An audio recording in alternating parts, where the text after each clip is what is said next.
los estudios uno de los que va a hablar allí en el Argentina Week, el ministro de Economía, Luis Toto Caputo. Luis, buen día, ¿qué tal, ministro? ¿Cómo le va? ¿Bien? ¿Cómo estás, Eduardo? ¿Cómo están todos, Willy? ¿Qué tal? Bien, buen día. ¿Al ministro?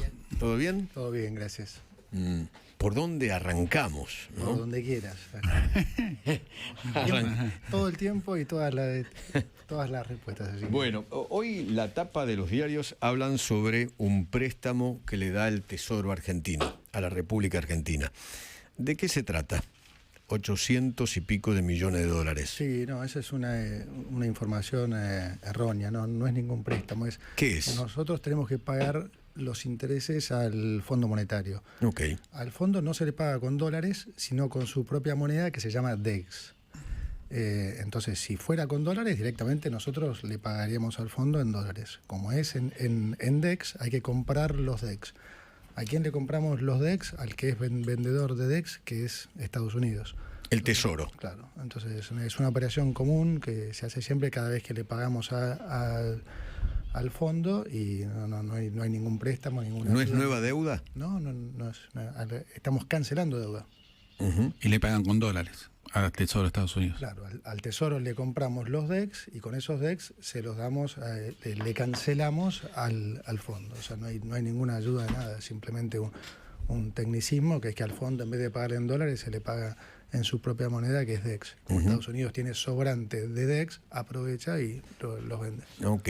¿Y ellos qué reciben? ¿Pesos? ¿Nosotros le pagamos con pesos? Nosotros le pagamos con DEX al fondo. Nosotros sacamos, o sea, con dólares le compramos al Tesoro americano los DEX, recibimos los DEX y se los damos al Fondo Monetario. Ok. Ministro, ¿la gente hoy, según su saber y entender, vive peor que hace 6 meses o no? ¿Sí o no? No, yo creo que no. Además, de que no vive peor, creo que vive con mucha mejor expectativa, porque hasta hace 6 meses estaba el susto de un posible retorno del comunismo a la Argentina. No olvidemos que sufrimos un ataque el año pasado fuerte, realmente, de los más grandes que se hayan visto y que obviamente tuvo efecto. O sea, creo que hoy hay mucha más tranquilidad y sobre todo mucha más esperanza en la gente. Hubo un apoyo fuertísimo en las elecciones y bueno, bienvenido sea. ¿Leyó el blog de Domingo Cavallo, que cuestiona la estabilidad cambiaria basada en tasas reales altas, restricción del dólar? No lo leí honestamente, pero creo que el tema cambiario, Eduardo, no es ya un tema. Pensá que estamos en récord de exportaciones, ¿sí? Agroindustria, 115 millones de toneladas de exportaciones este año. Esto es un 36% más que en el 2023. La mayoría de los diferentes sectores de la agroindustria está en récord. La agroindustria representa el 60% de nuestras exportaciones. Además, estamos exportando energía, vamos camino a ser una potencia energética. Además estamos comprando dólares. El Banco Central compró casi 1.200 millones de dólares en enero, con $1 encima a la baja. Es decir, que si no hubiera estado el Banco Central, hoy el dólar probablemente rondaría los 1.300. Y lo que no es nuestro caso, pero para los sommeliers del tipo de cambio real histórico, estamos 3% arriba de lo que fue la salida del cepo de Macri. Es decir, tomando Macri base 100, la salida del cepo allá en diciembre del 2015, hoy estamos en 103, pero con una gran diferencia, que es que Macri en ese momento tenía 6 puntos de déficit fiscal y nosotros tenemos superávit. Entonces, por donde lo quieras mirar, el tipo de cambio no es un tema. No es un tema. Hay como una estabilidad cambiaria interesante en los últimos meses. Sin duda, porque esto que estamos diciendo, o sea, el tipo de cambio hoy, si no fuera competitivo, pensá que no podríamos estar nunca en récord de exportaciones, y ni mucho menos nosotros teniendo que sostenerlo, o sea, comprando dólares, que como digo, si no estuviera el Banco Central, el dólar estaría mucho más bajo, así que honestamente creo que no es un debate ya. ¿Cómo ve, ministro, la evolución de las tasas de interés en pesos? Más que nada las de créditos, no tanto las de plazo fijo. Bueno, están altas, obviamente, pero ahora acá es importante entender, Eduardo, Willy y equipo, que lo que vivimos el año pasado, este intento de desestabilización que hubo el año pasado, tuvo sus consecuencias fuertes en todo, en el nivel de crecimiento que tuvo el país, en el nivel de inflación, en el nivel de riesgo país. O sea, fue un muy buen año en términos de crecimiento. A la mayoría de los países del mundo le gustaría crecer al 4, algo, como vamos a estar creciendo, 4,3, 4,4, pero la realidad es que podríamos haber crecido en el entorno al 7%, como explican ayer bien en su artículo el presidente y Sturzenegger. Sí, y Federico. Entonces, costó en términos de crecimiento, costó en términos de inflación. Acuérdense que veníamos en una inflación de 1,5% hasta que arrancó Después de mayo, 2 y exactamente, casi 3, ¿no? Eso generó una caída, un colapso casi en la demanda de dinero. Pensá que se dolarizó casi el 50% del M2 y eso generó un nuevo escalón inflacionario que todavía lo estamos pagando. Y por último, generó también mucha mayor incertidumbre en el riesgo país. Mira, te voy a dar un dato para que se entienda esto. Enero del 2025, Willy, ¿cuánto estaba el riesgo país? 560. Sí. Enero del 2025, hace un año. Bueno, ¿qué pasó en ese año? Fíjate, acuerdo con el fondo, recapitalización del Banco Central, salimos del cepo para las personas humanas, se ganó la ciudad de Buenos Aires, se ganaron las elecciones de medio término, el Tesoro americano comprando pesos, acuerdo geopolítico con Estados Unidos, acuerdo comercial, Mercosur, Unión Europea. Pasamos el presupuesto. Si a mí me hubieras dicho en enero del 25 que todas estas cosas iban a pasar, yo te hubiera dicho el riesgo país va a estar en 250/300. Sin embargo, hasta hace unos pocos días estábamos en 580. Entonces vos decís, ¿qué pasó en el medio? Y esto me lo preguntaban muchos colegas tuyos. ¿Qué pasó? Que en el medio te fuiste a 1200 por el temor, por el riesgo a que volviera de vuelta el comunismo. Entonces, se pagó en todo sentido esto. Hoy Argentina debería tener un riesgo país muchísimo más bajo. Lo que pasa es que, obviamente, después del susto previo a las elecciones, bueno, volver a la situación normal no es inmediato. Entonces, la verdad que todo eso tuvo su costo. Y eso lleva a que estén quizás demorando, obviamente, a la expectativa de que baje el riesgo país, emisión de deuda o hacer una operación tipo la de Ecuador, que hizo hace días nada más. Bueno, buenísima la pregunta, porque aprovecho para aclarar esto, porque se está hablando mucho de que entonces, bueno, Argentina tiene que salir al mercado para mostrar que tiene acceso a financiamiento, y la realidad es que el primero que sabe si tenés acceso a financiamiento o no es el mercado mismo. Entonces no es necesario para nosotros tener que estar demostrando esto. Entonces lo que es importante resaltar acá es que nosotros no vamos a salir al mercado. O sea, es lo contrario a lo que se dice. No tenemos ninguna intención de salir al mercado internacional. Y les voy a explicar por qué. Esencialmente por dos razones. Argentina, siempre en su historia, como sabe, 113 de los últimos 124 años tuvo déficit. La consecuencia de eso es que Argentina se llevaba todo el crédito que había para Argentina, ya sea en el mercado local o en el mercado internacional. Es lo que se conoce como efecto crowding out, que es que el Estado se lleva todo el crédito y no le deja prácticamente nada a las empresas para financiar sus proyectos productivos. Nosotros es la primera vez que hay un efecto contrario a eso, que se llama crowding in, que es, al contrario, como Argentina cancela deuda, los fondos que ahora reciben dólares quieren reinvertirlos en riesgo argentino, ¿sí? En deuda argentina.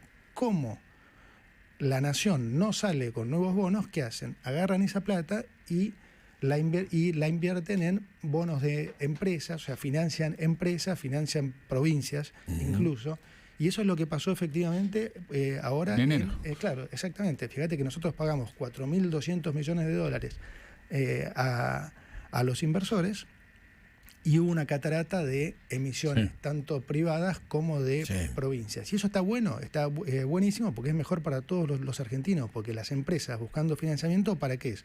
Para proyectos productivos. Eso genera más empleo, mejores salarios, todo. Entonces, la intención nuestra es seguir con esa política, sobre todo mientras podamos conseguir alternativas de financiamiento para pagarle a los inversores internacionales a tasas más bajas, como hicimos en enero. Entonces, Ministro, la salida del cepo a empresas, ¿cuándo se va a dar?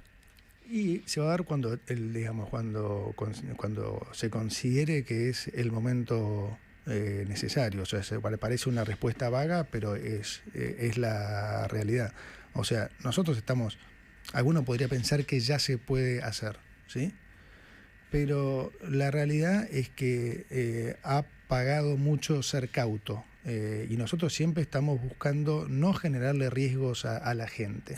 Entonces, fíjate que toda la defensa que se hizo desde mayo, desde cuando empezó este fuerte ataque, que en su momento algunos no lo entendieron y fue criticado, ¿no? Que suben las tasas y muchas otras cosas que se han dicho. La verdad que si no hubiéramos hecho eso, otro hubiera sido el resultado. Hoy gozamos de vuelta de estabilidad, de esperanza, el tipo de cambio está sumamente estable, la inflación va a converger en algún momento a los niveles internacionales, las tasas van a seguir bajando, van a venir las inversiones, y entonces se está revalidando todo lo que hemos hecho.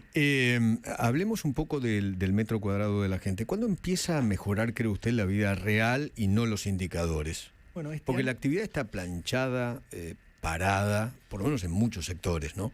De 50 y tantos, por lo menos a 16 le va bien y al resto no. Sí, pasa lo que es normal en un cambio de modelo, Eduardo, que es, digamos, hay sectores que se recomponen más rápidamente, hay otros sectores que tardan más, hay empresarios que dentro de un determinado sector toman una actitud y otros toman otra. O sea, no es lineal esto. El cambio de modelo, digamos, replantea muchas cosas. Mirá, por hecho, se habló en este último tiempo de la licitación que perdió Techin. Roca, ¿no? sí. Ese es un ejemplo de cambio de modelo, o sea, que va mucho más allá al ejemplo de Techin, va a todo. Vos fíjate, nosotros veníamos de un modelo en el que teníamos déficit, ¿no? Gran parte de ese déficit era porque se le quería hacer creer a la gente que la energía era gratis. Entonces, no había inversión en energía y además tenías que importar gas, ¿no? Entonces, primero se gastaba muchísimos miles de dólares, 4.000, 5.000 millones de dólares en importaciones de gas. Después, como no había inversión en gas, no alcanzaba con importarlo, porque no lo podías transportar. Entonces, ¿qué hizo el gobierno pasado? En una macroeconomía absolutamente desordenada, salió a las apuradas a construir un gasoducto. Gasoducto que tendría que haber pagado no al sector público, sino al sector privado. Entonces ya primer error, se lo cargaron a la gente en vez de al sector privado. ¿Sabés a cuánto salió esa licitación? La tonelada de tubo a $4.000. La tonelada, 3.000 el tubo, más 800 de revestimiento, más IVA, más menos 4.000. ¿Sabés a cuánto salió en la última licitación esta que... de la que se estuvo hablando? La que ganó India. Sí, a 1.400. Entonces, fíjate la diferencia de modelo. Antes, algo que pagaba el sector público, que no debía pagarlo, claro, que se lo cargaban a la gente, o sea, lo pagaba el contribuyente. Que era el gasoducto Kirchner encima. El gasoducto Néstor Perito, Kirchner, sí. el ahora Perito Moreno, antes Néstor Kirchner. Ese salió $4.000. Hoy salió 1.400 y lo paga el sector privado. Ahora bien, ¿no lo ganó una empresa argentina? No, pero de vuelta, todo esto es adaptación, es todo un tema de incentivos, Eduardo. Cuando vos pones los incentivos incorrectos, ¿sí? Entonces la gente... Algunos tomaron esto como, qué sé yo, un gobierno antiindustria o peor todavía, antiempresariado argentino. Sí, ese es un relato sonso, porque de vuelta, nosotros trabajamos para los 47 millones y medio de argentinos, y los argentinos, ¿qué quieren? Mejores productos a mejores precios. Ese es el famoso mito. Te puedo dar un montón de ejemplos para que se entienda más esto. Este es realmente es un proceso de aprendizaje. Dentro de 2 meses va a haber una nueva licitación por casi 4 o 5 veces esto. ¿De lo mismo? ¿De caños? Sí, de caños. Bueno, probablemente... Bray Roca baja los precios. Seguramente, y eso es lo que... Bueno, lo intentó bajar, ¿no? Claro, a todos nos gustaría que lo ganen empresas argentinas, pero de vuelta, vamos a los incentivos. Te pongo un ejemplo, Eduardo. Si nosotros sacamos por DNU mañana que se cierran todas las radios, y esta radio es la única que queda, seguramente vos vas a cobrar la publicidad 3, 4, 5 veces lo que se cobra hoy, porque tenés prácticamente... El monopolio. Claro, entonces, porque te estamos incentivando a eso, no es porque seas mala persona o algo, es porque los incentivos son a que hagas eso. Entonces, ese incentivo no le sirve a la gente. Vos tenés que ir a una economía donde los precios son más competitivos y ojalá en esa competencia ganen las empresas argentinas. Techin es una super empresa que está en condiciones de ganar cualquier licitación. No, porque pareció que el presidente o el gobierno le declaró la guerra a Paulo Roca, ¿no? Al llamarlo Don Chatarrín por parte del presidente. No es una guerra de vuelta con nadie en particular, es una guerra al modelo anterior. Y está bien que se dé, y eso genera resistencias, porque fueron muchos años, muchas décadas de hacer esto. Yo lo he explicado más de una vez esto, pero vale la pena repetirlo para que la gente entienda. Cuando hay una incertidumbre tan grande, como hay siempre cuando gobierna el kirchnerismo, porque la macroeconomía está absolutamente desordenada y genera una inflación brutal y demás, bueno, que no se coma el cuento de la gente que el riesgo ahí lo corre el empresario. El empresario le traslada todo ese riesgo que tiene al consumidor, es decir, cuál va a ser su valor de reposición, si va a poder importar, cuándo, a qué precio. No se crea a la gente que ese riesgo lo toma el empresario. Ese riesgo se lo traslada en precio al consumidor. Y vos dirás, bueno, ¿y por qué el consumidor lo convalida? Bueno, el consumidor lo convalida porque sabe que si va al día siguiente tiene que pagar un precio más caro. Ministro, ¿son conscientes en el gobierno que están cerrando entre 20 y 30 empresas o comercios todos los días? Mira, cierran y abren. Hay gente que está aprovechando, digamos, el cambio. Hay gente que ve, que cree, confía y entiende que ahora es momento de invertir.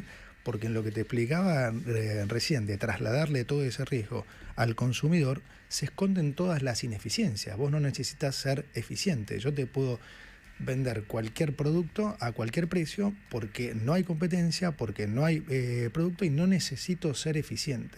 Entonces, estamos en un esquema en el que es diferente, en el que va a haber un reacomodamiento de empresas y de algunas industrias. Algunas serán más competitivas, otras menos. Dentro de las mismas industrias, algunas empresas serán más competitivas, otras menos. Y eso es lo normal y no hay que desgarrarse las vestiduras. Nosotros tenemos que generar empleo, tenemos que bajar y seguir bajando impuestos y generar empleo para que la gente que deja de trabajar en una empresa no sea un drama, consiga trabajo en otra, como es en cualquier país del mundo, ¿no? Ministro, ¿qué tal? Buen día. ¿Qué tal? Uno de los temas que está en la órbita del Ministerio tiene que ver con el estado de los caminos. Nosotros hablamos mucho sobre el tema de las muertes viales y hay mucha queja sobre el estado de los caminos. Hace poco se licitó la Ruta 12 y la 14. ¿Hacia dónde va? Porque los transportistas nos escuchan mucho y los ciudadanos están preocupados en relación a eso. Bueno, también aclarar eso. Primero, se recibieron todas estas rutas en condiciones pésimas y las estamos licitando. Ya como decís vos, se licitó la 12 y la 14, ya hemos licitado la etapa 2, vamos a estar abriendo los sobres próximamente, y todos los 9.000 kilómetros de corredores viales, que es esencialmente por donde pasa el 80% del transporte, va a estar licitado en los próximos 4 meses. Entonces esto es algo que está totalmente encaminado ya. Ministro, hablemos de la inflación, ¿no?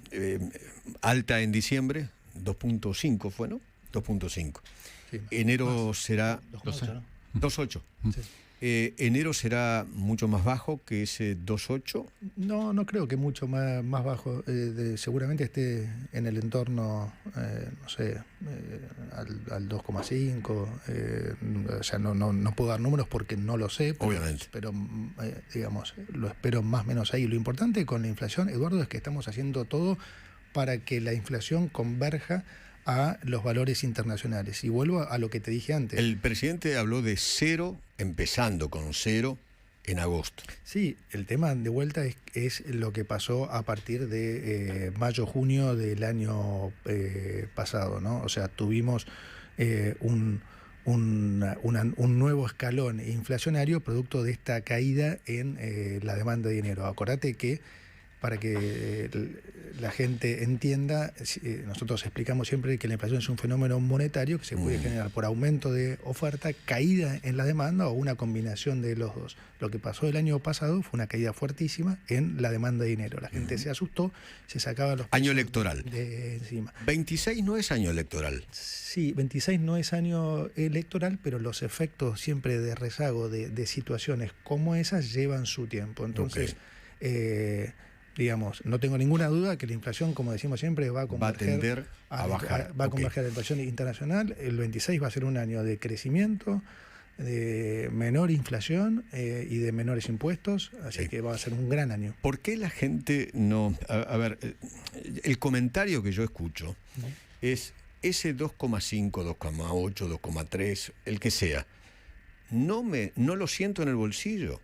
Porque las expensas se duplican o se duplicaron con respecto a la inflación del 25, porque los servicios superan ampliamente. La gente no llega a fin de mes. ¿El gobierno es consciente de esto, que a la gente le cuesta en su gran mayoría llegar a fin de mes? Nosotros siempre fuimos conscientes, siempre dijimos que no era un proceso fácil. Lo que siempre dijimos es que este es el camino correcto y el otro te lleva al desastre que nosotros heredamos. La recomposición de precios relativos es parte de este proceso, Eduardo, pero permitime aclarar que la mayoría de la gente que necesita subsidios, esto es los N2 y N3, los siguen teniendo, poco menos que antes, pero lo siguen teniendo. Antes se subsidiaba a los grandes contribuyentes, te subsidiaban a vos, me subsidiaban a mí, subsidiaban a los que viven en Puerto Madero. Bueno, eso es lo que se terminó. Nosotros hemos dejado de subsidiar a los grandes contribuyentes. Ahora, los que lo necesitan siguen con sus... por eso no hubo subsidios. Explosión social, por ejemplo. Exactamente. Entonces estamos cuidando a los que tenemos que cuidar, pero a los que podemos pagar, tenemos que pagarlo como en cualquier país del mundo. Y además, porque eso es lo que se necesita para que un sector crezca. Fíjate que el caso este es casi de los más paradigmáticos. Pasamos de no tener energía a, dentro de 4 años, ser una potencia energética. En 4 años, pensá, Argentina va a exportar 50.000 millones de dólares en energía. 50.000. Vos pensás que hoy se dice que Argentina vive del agro. Bueno, el agro exporta 25.000, 26.000 millones de dólares. En 4 años, solamente en energía vamos a exportar 50.000, más otros más o menos 15.000 en minería. Entonces, fíjate lo que se viene. Y eso también es puestos de trabajo, ¿no? Se habla de la minería y no, que nada más sacan los minerales de la tierra. A ver, en Chile, ¿sabes cuánta gente emplea la minería? 1 millón de personas. Entonces, exporta 10 veces lo que nosotros exportamos hoy.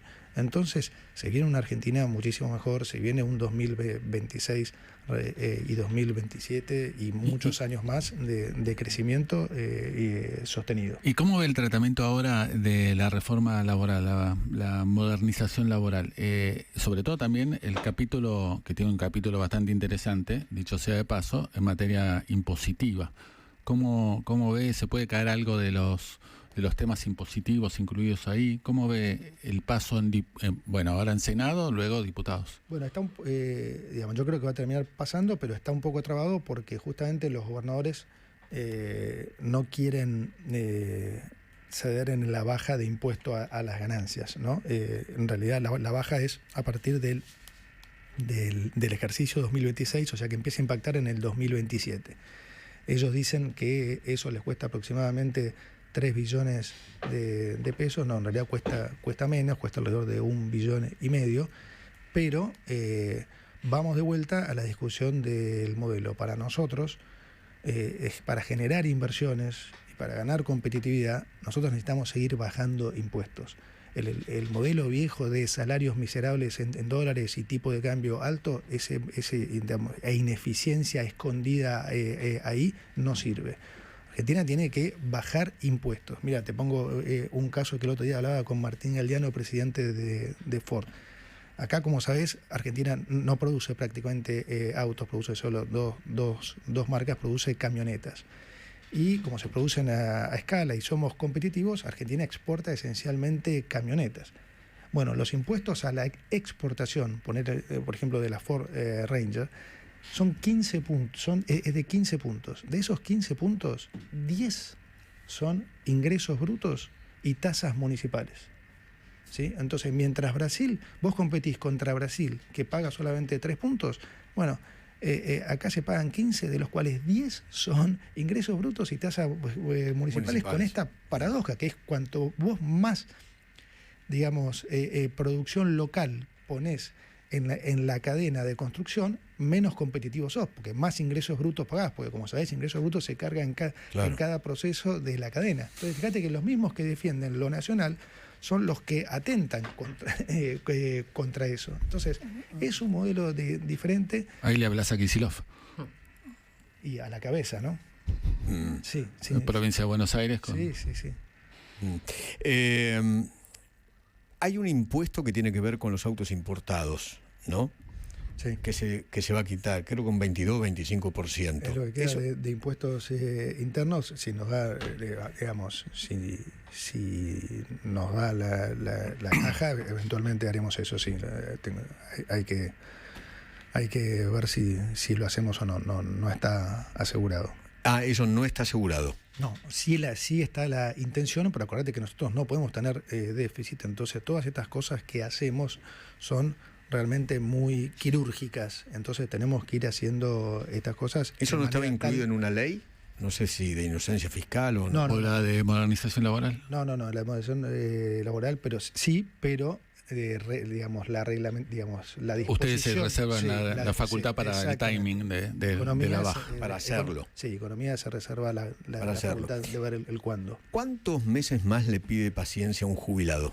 Nos escuchan millones. Bueno, de vuelta, o sea, nosotros trabajamos para para los jubilados y para los que menos tienen. Pensá que el modelo anterior, Eduardo, favorecía a los que más tenían. Por algo cada vez la brecha era más grande y la pobreza llegó al 57%. Nosotros, estos son números oficiales, o sea, hemos bajado la pobreza casi 20 puntos. Entonces salieron más de 13 millones de argentinos de la pobreza. En términos de dólares, las jubilaciones crecieron fuertemente pero tampoco se puede hacer magia. Digamos, es lo que hemos heredado y se evitó una crisis fenomenal y todo se está recomponiendo. Esto es un tema que lleva tiempo. Como diría el presidente, Roma no se construyó en un día. Entonces, sí, les pedimos, como a toda la sociedad, paciencia, porque estamos por el camino correcto. Creo que ellos lo saben, lo demostraron en las urnas, saben que hoy hay al frente un presidente que tiene la convicción y la vocación, y recién Alec hablaba de la diferencia, de por qué esta vez es diferente. Yo lo digo siempre, esta vez, ¿por qué es diferente? Porque es la primera vez que hay un presidente que ha tomado la decisión política de tener orden macroeconómico. Eso en Argentina no pasó nunca. O sea que no incitamos más con que esta ya la vimos, porque no pasó nunca. He escuchado a algunos decir, bueno, ok, el orden macroeconómico, pero la macroeconomía, ¿cuándo derrama? Derrama naturalmente, porque si el país crece, el país es, digamos, el crecimiento no es otra cosa que la sumatoria de los diferentes sectores de la economía. Entonces, si la economía crece al 4,5%, evidentemente, en promedio, a los diferentes sectores les fue mejor. Y lo escucho decir a usted siempre y al presidente también esto de estamos en el camino correcto. ¿Correcto para quién? ¿Para el mercado o para la gente? No, para el que menos tiene, al contrario. Fíjate que nosotros prácticamente hoy, digamos, no hay interacción, no se lo necesita al mercado. No hemos hecho otra cosa que cancelar deuda. Este es el único gobierno que ha cancelado deuda. En 2 años la deuda consolidada, Tesoro, Banco Central, bajó casi 50.000 millones de dólares, 47.500 millones de dólares. Entonces estamos trabajando para la gente. Fíjate que hoy la gente tiene acceso a mejores productos, a mejores precios. Y por eso nos han votado. Eduardo, no es una casualidad que el presidente haya ganado las elecciones de la forma que la ganó. La gente revalidó esto. Dijo, bueno, no nos mintieron nunca. ¿Requiere sacrificio? Sí. Pero no hay duda que es el camino correcto. Entonces, aún el que está, digamos, con la soga al cuello, aún el que no llega bien a fin de mes, primero el agradecimiento, pero segundo, el voto de confianza. Vos lo ves cuando los entrevistan, dicen, hay muchos que dicen llego tranquilamente y otros dicen me cuesta mucho, pero no tengo ninguna duda que no quiero volver al pasado. ¿Están viendo algunos números, como por ejemplo, vi un informe los otros días sobre la cantidad de cheques rechazados que hay, que han aumentado muchísimo? Sí. Bueno, eso fue producto de vuelta de la economía de guerra de aquellos meses, ¿no? Las tasas subieron mucho, entonces los préstamos en tarjetas de crédito llegaron a tasas muy, muy altas y a mucha gente le costó pagarlo. Hoy los bancos lo que están haciendo es tratando de refinanciar todas esas deudas en cómodas cuotas. Hoy las tasas están en niveles mucho más normales, pero todavía hace falta que sigan bajando. Y también hace falta que empiece a haber mayor crédito en dólares. Entonces ahí el tema de inocencia fiscal juega un rol fundamental. Eso te diría que la ley de inocencia fiscal puede ser un cambio paradigmático en el país. ¿Por qué? Mira, buena pregunta, porque hay que entenderlo bien esto y ojalá lo pudiera yo transmitir de la mejor manera para que se entienda. O sea, Argentina inevitablemente ahora le va a ir bien, ¿sí? Porque cuando vos haces, como digo siempre, en economía no hay casualidad, hay causalidad. Entonces, si vos estás haciendo las cosas bien, te va a ir bien. Entonces, Argentina por los próximos años le va a ir bien a muy bien. Ahora, la velocidad de la recuperación y del crecimiento, ¿sí?, puede ser más o menos rápida, ¿no? La pendiente de esa curva puede ser más o menos rápida. ¿De qué depende? Bueno, también de que nosotros podamos convencer a los empresarios, a la gente, de que este es el rumbo, que ahora hay que invertir y ahora hay que confiar. Voy a hacer un ejemplo burdo. Si la gente se queda en su casa muerta de miedo porque tiene miedo que vuelva Kicillof, bueno, va a ser más lento, obviamente. La ley de inocencia fiscal es extraordinaria en el sentido de que es un atajo enorme para que esa recuperación sea mucho más rápida. Te pongo un ejemplo burdo porque a veces en los ejemplos extremos se entiende. Los datos del Banco Central dicen que hay 170.000 millones de dólares debajo de los colchones de los argentinos. Pensá que los depósitos del sector privado son aproximadamente 67.000 millones. Por lo tanto, hay casi 3 veces el nivel de depósitos que hay en el sector privado, en los colchones. Imagínate si eso fuera en los próximos meses al sistema financiero. Ni te digo todo, la mitad de eso. Bueno, créanme que la gran mayoría de los problemas de la Argentina se solucionarían. ¿Está trabada en lo legislativo o en lo administrativo, UIF, reglamentación, etcétera? ¿En dónde está? No, falta la reglamentación que va a salir ahora en los próximos días. Pero yo quiero transmitirle a la gente que aproveche esta oportunidad, porque es en beneficio de todos. El tema es si los bancos lo van a entender o no. Claro. Los bancos lo van a porque me parece no hay voluntad en los bancos de recibir la plata. Salvo el Banco Nación, que habló al respecto. El resto de los bancos no quieren saber nada. Gran punto, Eduardo. A ver, ahí. Volvemos a este mismo tema que de antes, ¿no? Todo en el fondo es un temor al riesgo Cuca. ¿sí? O sea, los bancos, ¿por qué algunos bancos, ¿por qué no los quieren recibir? Porque dicen, uy, no, mañana... Si viene otro gobierno... Exacto, después viene el kirchnerismo y me va a perseguir porque le tomé los dólares a X o ahí. No, no es así.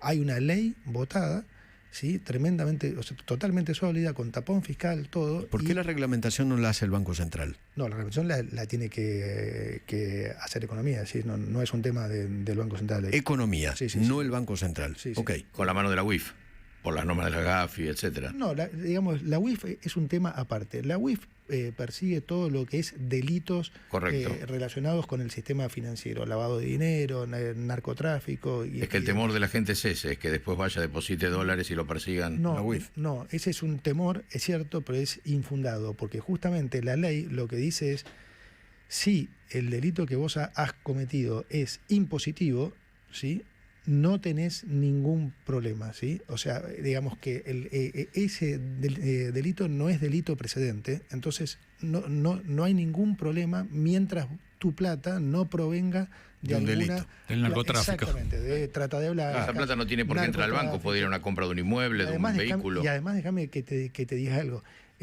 Toda la gente, los narcotraficantes y toda esa gente, créeme que hay gente mucho más sofisticada que justamente no necesita esto. Entonces, esto es un clásico de Argentina, que es regula para la excepción, ¿sí?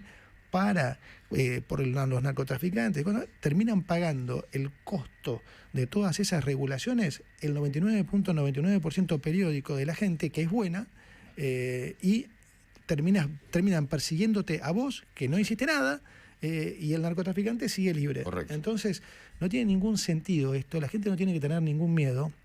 Si en su banco no se lo toman, yo les digo, no pierdan el tiempo, vayan al Banco Nación, porque el presidente del Banco Nación ya me aseguró que él va a cumplir con la ley. Entonces, lo único que le va a pedir a la gente simplemente es la inscripción al sistema de ganancia simplificada. Eso es lo único que van a tener.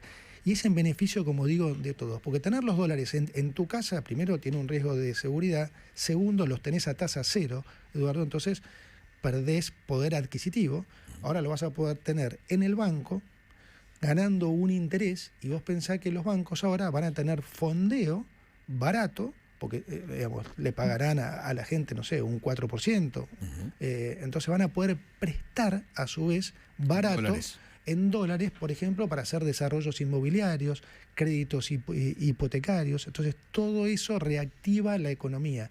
Esta ley realmente, que la gente tome conciencia, porque es en beneficio de todos. ¿Por qué no junta la cabeza de cada uno de los banqueros y le dice esto, explica esto que usted está diciendo?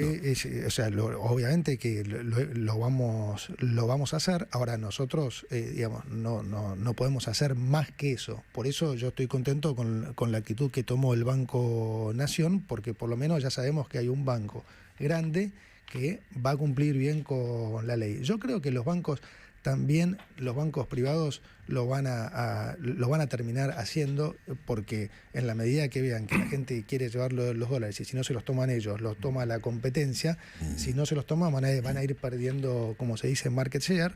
Entonces lo van a terminar haciendo. Pero lo que más quiero transmitirle a la gente es que esta es una oportunidad histórica para que esta recuperación que yo estoy diciendo que va a venir por los próximos años, se dé lo más rápido posible. Y la velocidad es importante, Eduardo, por esto que decías vos, porque todos queremos que a la gente le empiece a ir mejor lo más rápido posible.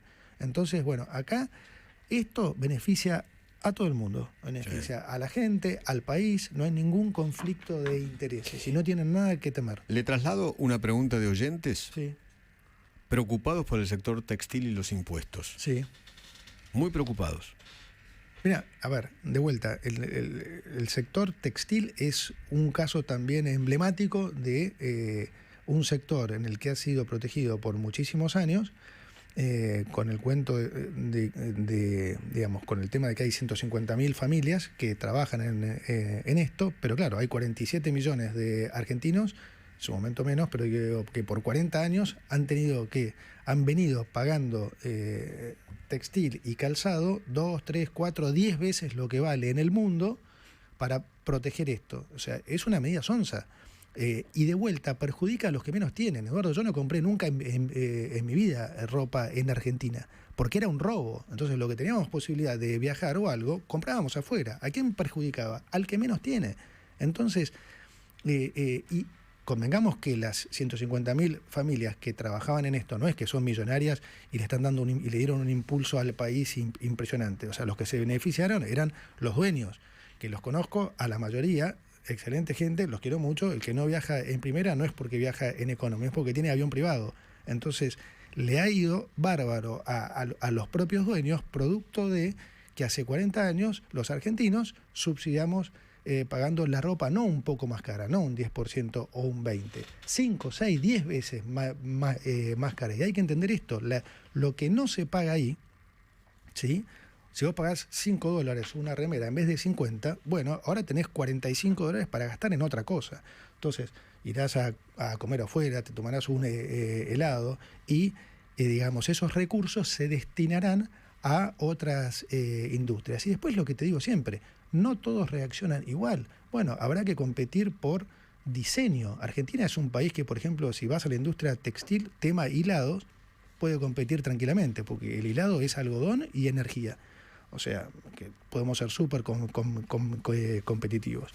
Después, lo que es confección, sí, es más difícil, porque confección competís contra Bangladesh, Indonesia y demás, que les pagan a la mano de obra prácticamente nada, y a todos los países se les hace muy difícil competir.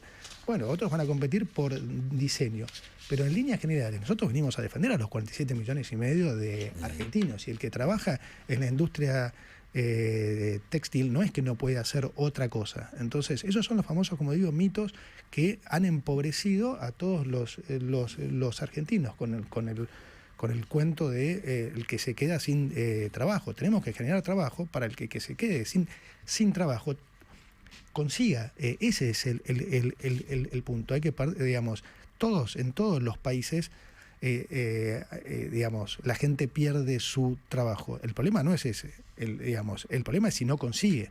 Entonces nosotros tenemos que generar trabajo y, como digo siempre, es generar mayor competencia para que haya mejores productos a mejores precios. Ministro, le agradecemos mucho por su tiempo. Bueno, al contrario. Gracias por haber venido. Gracias.